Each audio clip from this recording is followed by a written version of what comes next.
नमस्कार, मैं मोहम्मद आसिफ और आप देख रहे हैं नेक्स्ट 9 न्यूज़। राहुल गांधी की दरअसल एक नई टीम बनी और उस नई टीम ने मोदी सरकार से हमेशा से सवाल पूछते रहे। एक इमरान प्रताप गढ़ी और दूसरे हैं कन्हैया कुमार।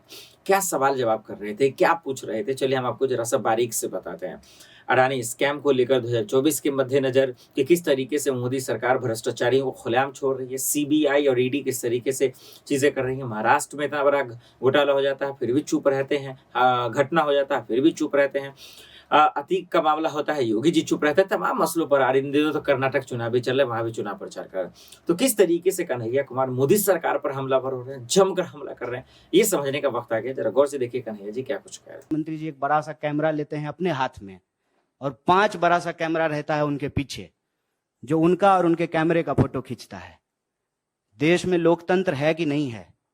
अगर देश में लोकतंत्र है तो एक चुनी हुई सरकार अगर एक सरकारी कार्यक्रम कर रही है और वहां लोगों को यदि बुलाया गया है, उनके साथ अगर कोई हादसा होता है तो इसकी जिम्मेवारी सरकार को लेना पड़ेगा। भारतीय राष्ट्रीय कांग्रेस ने, महाराष्ट्र की यूनिट ने यह सवाल उठाया है कि यह गैर इरादतन हत्या का मामला है।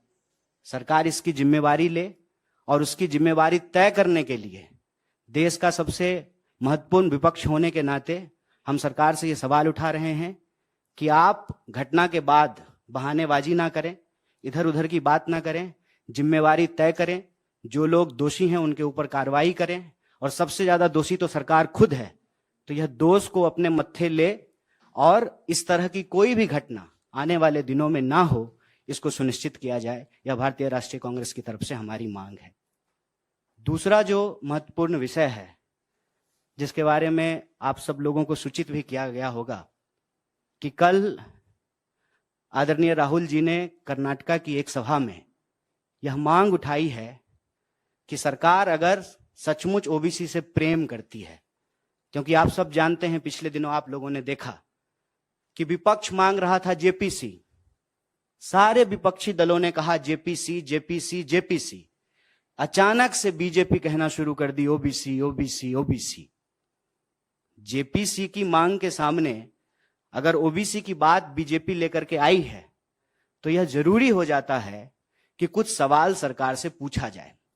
सबसे पहला सवाल यह है कि प्रधानमंत्री बड़े जोर शोर से कह रहे हैं कि डिजिटल इंडिया का दौर है। तो डिजिटल इंडिया में, डिजिटल दौर में सबसे जरूरी चीज है डेटा। अक्सर आप सब लोग सुनते होंगे कि कहा जा रहा है कि डेटा न्यू ऑयल है। जिसके पास डेटा होगा वो दुनिया का लीडिंग पावर होगा।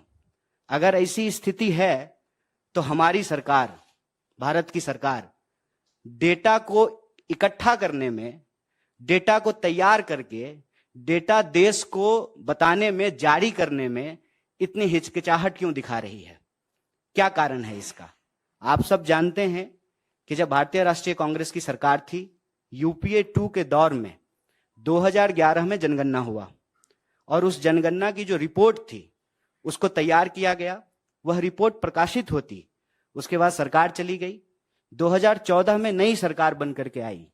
तब से लेकर के हम लोग 2023 में हैं, अभी तक कोई डेटा जो है वो जारी नहीं किया गया है। आप सब लोगों को पता है कि 2021 में जनगणना होना था, 2021 में जनगणना नहीं हुआ है। दुष्यंत कुमार कहते हैं कि कहां तो तय था चिरागा हर एक घर के लिए, कहां चिराग मयस्सर नहीं शहर के लिए। डेटा जब इतना इंपॉर्टेंट है, जब हर चीज को गिना जाना जरूरी है, आप स्त्री गिनते हैं, पुरुष गिनते हैं, शिशु गिनते हैं, पशु गिनते हैं, तो फिर जाति गिनने में क्या दिक्कत है? और हम इसमें कुछ और तो नहीं कह रहे हैं, हम ये कह रहे हैं कि देश में हर 10 साल में जो सामाजिक, आर्थिक और जातीय आधार पर जो जनगणना होता है उसका रिपोर्ट जो है आप जारी कीजिए। जो जनगणना 2021 में होना था 2023 हो रहा है, तो आप उस जनगणना की कार्रवाई को शुरू कीजिए, क्योंकि हर 10 साल में जनगणना होना है। और ऐसा तो है नहीं कि आज जनगणना शुरू हुआ है। आप सब जानते हैं कि इस देश में लगभग 150 साल से जनगणना हो रहा है, 150 साल से। और हम गिनते क्यों हैं? हमको संख्या को गिनने की जरूरत क्यों पड़ती है? इसका सीधा सा जवाब है, आपके घर में जितने सदस्य होते हैं उतना ही खाना बनाते हैं ना। घर में अगर आप कोई दावत देते हैं तो जितना गेस्ट आपको एक्सपेक्टेड होता है उतना ही जो है आप भोज में खाना बनवाते हैं। जब आपके पास संख्या ही नहीं होगी तो किस आधार पे आप नीति का निर्माण करेंगे, कैसे जो है आप नीति का निर्धारण करेंगे। संख्या होना जरूरी है और संख्या के मामले में आप सब लोगों को पता है ना, सरकार इस बात को बताने में इंटरेस्टेड है कि अदानी जी की सेल कंपनी में 20,000 करोड़ रुपया कहां से आया, ना सरकार इस बात को बताने में इंटरेस्टेड है कि इस देश की वास्तविक संख्या क्या है। आप अगर प्रधानमंत्री जी की रैली को भी ध्यान से सुनेंगे तो कुछ दिन पहले कह रहे थे 135 करोड़ 135 करोड़, आजकल कहते हैं 140 करोड़। तो 135 करोड़ से 140 करोड़ हम कैसे हो गए हैं? क्या सचमुच 140 करोड़ हुए हैं कि 139 करोड़ ही हो रहे हैं? ये आंकड़ा तो सरकार को इकट्ठा करना चाहिए, सरकार को ये आंकड़ा जारी करना चाहिए। और जब गिन ही रहे हैं, पेड़ गिन लेते हैं, पशु गिन लेते हैं, शिशु गिन लेते हैं, तो जाति भी गिन लीजिए। आज देश को आखिर पता तो चले कि किस वर्ग के लोगों की वास्तविक हालत क्या है।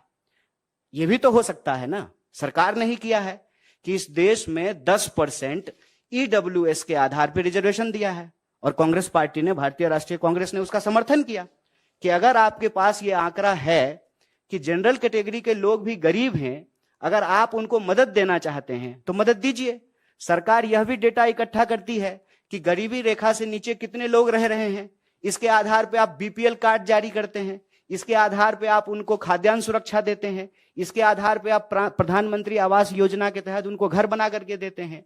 तो किसी भी सरकार के लिए आंकड़ा का होना जरूरी है। प्रश्न ये है कि आंकड़ा क्यों छुपाया जा रहा है। और आप सबने देखा कि किस चालाकी से यह काम की जाती है। राहुल जी ने चोर को चोर कहा। अब बताइए, चौ को चौ नहीं कहेंगे तो 100 कहेंगे? चोर को चोर ही तो कहा था। तो इन्होंने कह दिया कि ओबीसी का अपमान कर रहे हैं। प्रधानमंत्री अपनी रैलियों में जाकर के कहते हैं कि मैं ओबीसी से आता हूं। अरे तो आप ओबीसी से आते हैं तो बहुत खुशी की बात है, बहुत अच्छी बात है कि ओबीसी देश का प्रधानमंत्री बना है। यह इस बात को सुनिश्चित करेगा कि अब सरकारी विभाग में कोई भी पोस्ट जो है वो खाली नहीं होगा। जितना विभाग में रिक्तियां हैं सारी रिक्तियां भर दी जाएगी। लेकिन रिक्तियां भरने से पहले यह जानकारी तो हो कि इस देश में लोगों की वास्तविक हालत क्या है, उनकी सामाजिक स्थिति क्या है, उनकी आर्थिक स्थिति क्या है, उनकी जातीय स्थिति क्या है। जात के आधार पर राजनीति करेंगे, जात के आधार। देखा आपने, साफ शब्दों में धमकी दे रहे, कह रहे हैं कि कब तक देश के लोगों को गुमराह करेंगे, कब तक उन्हें परेशान करेंगे। ये देखना पड़ेगा कि हालांकि मोदी सरकार, उनकी टीम, उनके मंत्री, उनके नेता कन्हैया को देशद्रोही बताते रहे हैं तमाम चीजें, लेकिन देखना पड़ेगा कि क्या वाकई में कन्हैया कुमार की बातों का कोई फर्क पड़ेगा, क्या सवालों का जवाब दे पाएंगे मोदी सरकार, ये एक बड़ा सवाल है। देश दुनिया की बड़ी खबरों के लिए देखते रहे नेक्स्ट 9 न्यूज। नमस्कार।